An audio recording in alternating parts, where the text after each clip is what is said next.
Live. So interesting, the last chapters, that I thought I continue. It is still Tuesday the 18th of July 2023, and I'm reading out of Carola, which is acclaimed by the New York Times to be, well, they said, here is an unusual book that shines with fire. Carola was the illegitimate daughter of Lord Griffin. She was banished from the castle with her mother. This is a far memory book by Joan Grant, who died in 1989. Carola was born on the 4th of May, 1510. So this is the Renaissance, or just before the Renaissance actually, early 16th century. She's gone through quite a lot of ordeals. She's now married to Carlos, and his godson has come home. And she seems to have a memory from him from previous lives. And it's getting quite interesting, I believe. This is chapter 25. Godson of Carlos. On the night of Alcestis, that is the godson of Carlos, on the night of Alcestis' return, we dined in the banqueting hall for the first time since my marriage day, Carlos sitting at the head of the table between his wife and his godson. Only the calluses on the hands of Alcestis showed that he was more than the young man of fashion that the richness of his clothes would have had one believe. The fabric was stiff with gold threads, and the velvet of his shoulder cloak was even more lustrous than that of Genoa. After Carlos had remarked their foreign cuts, Alcestis said, "They come from Spain, where I made my first landfall after 90 days. I had nothing fit for a scullion to wear, or I should not sit here aping a Spanish dandy." Then he began to talk of his voyage, choosing his words with such vividness that it seemed the sombre tapestries melted into the shadows to give place to other scenes. Steep alleys led down to a crowded harbour, where negresses with heavy baskets on their heads passed with professional dignity along the waterfront. Two children, their dark skins glistening in the heat, quarrelled over a slice of melon. A sailor lurched out of a tavern doorway, blood streaming from his side where a knife thrust had ended a brawl. A cloudless sky, pale with the heat, showed the becalmed horizon day after torrid day. Flying fish skimmed the sea. Sometimes one fell on the deck to be carried in triumph to the galley by a man who snatched it up. A white beach of coral sand, the crimson rose lying helpless on our side to be careened. Alcestis' voice. I made the men wrap their feet in canvas while they scraped off the weed that fouled her, for I found that the cuts made by barnacles festered in that climate and would not heal. I sent men into the woods to hunt for fresh meat, but they brought back only birds stoned from the trees. From the brilliance of the plumage I thought the flesh would shame a peacock's, but it was flavourless and tough. That island was uninhabited, so after a few days I did not order a night watch to be kept. At the next island we reached, the natives came out to us in canoes as soon as we dropped anchor. We stood to arms, but they brought presents of flowers and fruits in tribute of friendship. At first they were afraid of our white skins, but gradually we overcame their timidity with gifts, a piece of bright cloth or a broken knife. Those shy brown people had great dignity and were unashamed in their nakedness. The women seemed as free and happy as the men.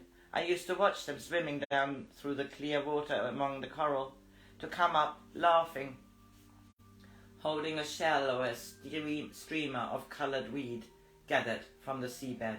I told the crew that the first man to violate a woman should have his hand cut off.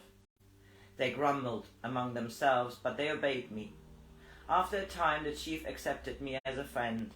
I could communicate with him by signs and learned a few words of his language. I wanted to know if mine was the first ship from the old land to anchor here, so I showed him a crucifix. He took it from me and fingered it curiously, but he showed no fear, so I knew the Spaniards had not forestalled us. I stayed there nearly 2 moons, yet I never saw an angry man or a woman crying. It is difficult to believe that because they are heathens, that they must all go to hell. Child Carlos smiled at me. It seems that you must take Alcestis to another pupil. It shames me to think that once I too had thoughts as foolish as the one he has just expressed. Alcestis misunderstood him. You never believed all that I told you, did you, Carlos? But wait until you see the treasure I have brought home. Then you will believe that for the last 2 years I have seen places beyond the limits of familiar seas. I made drawings of some of the things I saw. They are crude sketches, for I never learned more than I needed to trace a chart, but will serve to show an artist what I wish to depict. He went on eagerly. There are many more islands where no white man has yet landed.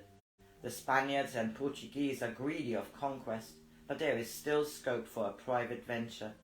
I have seen ignorant savages wearing gold ornaments, armlets, and heathen amulets. They do not know the value of gold, so I think they would trade peaceably.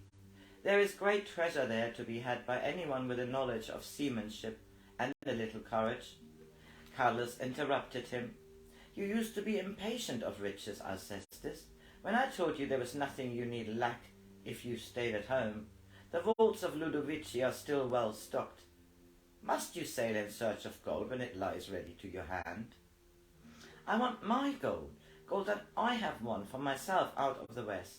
I want to find my own heritage in a land to which my sails have brought me. Would it be your gold? I asked him. He looked surprised. Whose but mine? When I'm the captain of the ship that takes it? I smiled a little scornfully. It might be considered to belong to the people who have taken it out of the ground, for God put it there and they found it. Why should you trick it from them with your bolts of cloth and promises of friendship? There will be no deceit. I don't know the value of it. To them it's only a metal like other metals. Carlos raised his goblet. A toast to the only people who know the value of gold. Know it for a metal easily worked by craftsmen, yet from it made no fetters. Next chapter, Island in the West. With a mask of Donna Carola, I tried to defend myself against the memory of a dream. At first I contrived never to be alone with Alcestis, but I saw that by doing so I hurt Carlos, who imagined that I found no pleasure in the company of his godson. He gave little signs that he was more than a young man of culture who had followed the sea, yet I found that when he was with me, my fingers plucked love songs from the lute strings instead of seeking for a thread of the celestial melody. I did not admit even to myself why I was eager for new clothes and wore wreaths of flowers instead of hiding my hair under a caul.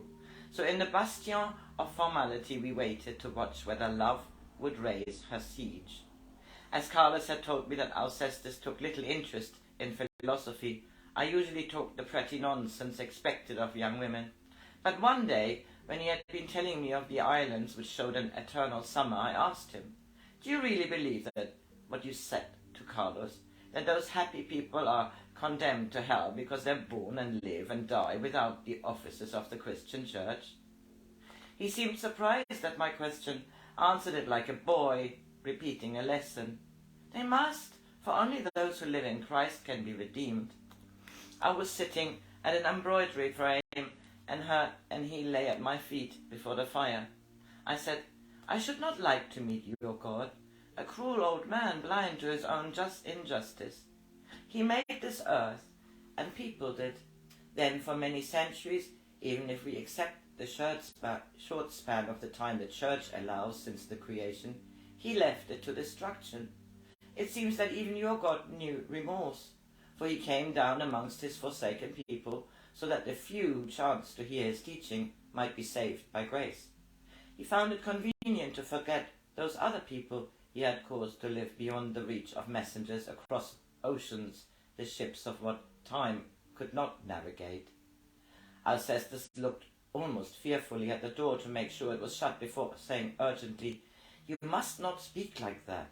It is blasphemy, and worse, heresy." I mocked him gently. "Is it better to denounce God than his church?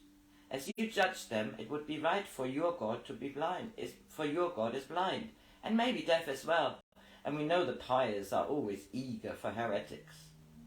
"Has Carlos heard you speak like this?" I smiled. "With him it is seldom necessary. He is not so foolish as his godson." "To speak as though you were ignorant of the power of the church is more foolish than I could ever be." I knew he was near to anger, so I asked him to find me a strand of crimson from the tangle of silks on the floor by my chair. As I threaded the needle, I said, "If the church were not in ignorance of her own wisdom, there would be no heretics." "It is dangerous to speak of heretics. When you know me better, Alcestis, you will find that I value my speech higher than my safety. You should have sympathy with me. Why do you voyage with danger when you could have security at home? The countries that still boast of chivalry are rotten with intrigue. I want to build on ground that has never been betrayed. I want to make my own laws, mint a new coinage." He was staring into the fire as though the land he dreamt of took shape within the flames.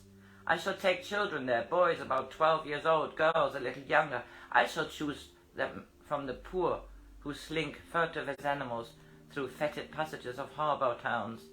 They are only vicious because they are oppressed.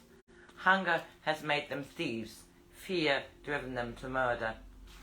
I shall take them across the seas and free them from the bondage of squalor. They shall have clean fields where the earth is rich for sowing. They will learn to laugh, and never again shall they have to watch their children die from the slow agony of starvation, or feel the pains of winter by an empty hearth." He looked very young, his voice eager, as does a boy's before his belief in the future has been tarnished. It was then I knew what I loved in him. I said, "You do not speak as the same man who wanted to take gold from those brown people." "I must have gold, more gold than my ship could carry in one voyage. I needed to build more ships, to buy arms, plows, grain, 1,000 things I need. I need to hire physicians, botanists, to enroll masons and carpenters and men skilled in farming." He paused a moment. "And I must find young priests who are willing to come with me. Before you search for gold, search for true priests. And if you find them, be sure you do not need fear to listen, because they seem to speak as heretics. You may not find what you seek in the shadow of the church. Yet I think that in monasteries there are some who see beyond their ritual. Take with you priests who remember the teaching of Christ and observe not only the outward form of their religion." "You never go to Mass. Why then do you think my people need religion?" "Because there is a hunger which can be satisfied only by the bread of wisdom. You might give them food and see them starve, shelter and see them perish, work and see them not rot in idleness, free them from their oppressors, and still they would be chained like galley slaves." "I do not understand you. Freedom is born of the heart, and riches come from the seeing of values that cannot be weighed on a merchant's scale. Possessions cannot bring happiness until he who holds them knows how they must be used. You must teach your people how to think before you can show them how to live. It is easy for you, who have everything, to scorn possessions. I do not scorn them for what I hold in gratitude to Carlos. My people will not need the balm of philosophy. Truth is not a balm, it is an elixir of life. Without it your people will never grow strong, though the grain ripens and the fishermen haul in their loaded nets, for a man who forgets his gods is only half alive. God will be with us, and a priest to whom we shall confess our sins and so be shrived. Not even God can shrive a man of his sins, Alcestis. God can only show him how to adjust the scales. Once men went to confession seeking not forgiveness, but to be shown how to see their own hearts. It is well that a man should tell his sorrows to a friend. for it reminds them of the kinship of all men with the Father. You speak as though you held authority. It was not I, not Carola, who answered Alcestis. Thousands of years ago I ruled over a country whose people lived as you wished yours to live. They were content, for their priests were men of wisdom, who told them whence they had come and where their journey led them. Alcestis looked at me as though in sudden recognition of reality which until then had been beyond his range of vision. He said slowly, Why do I believe you, even against my reason? Because I have made you listen to the truth within you, and you have heard your own voice above the clamour of a world that has made you deaf. The evening sky dulled to twilight, to darkness. The logs glowed among the ashes, yet still we talked of his island in the west, where the old wisdom should rule again. It was then Alcestis said to me, Though all the men who dwelt there thought it paradise, still would I be a prisoner if you were not beside me. I forgot the ties that held me to Perugia. When you sail, I shall go with you, and together we will found a city where our dreams are born. It seemed I could already hear the waves of far ocean sighing against the prow of the Crimson Rose. I saw those children who would have been old and sorrow-led from their hovels to board the ships that followed in our wake. I saw new houses built, smelled bread baking in the ovens, heard children laugh as they played in the warm shallows. I saw myself sitting under a tree at the evening, while the people gathered around me to hear stories of other times, when men had not hidden their faces from the gods. I saw a funeral pyre yet the mourners were wreathed with flowers, for they rejoiced with him who had preceded them beyond earth. I saw Alcestis and Carola as new Adam and a new Eve, who created an Eden where they should share it with others. I heard the creak of the opening door, the light from the scone in the passage threw the shadow of my husband across the floor. It fell between me and Alcestis, and I knew I could not sail with him, for we loved Carlos. I finished this here, coming towards the end, but there's still some significant chapters.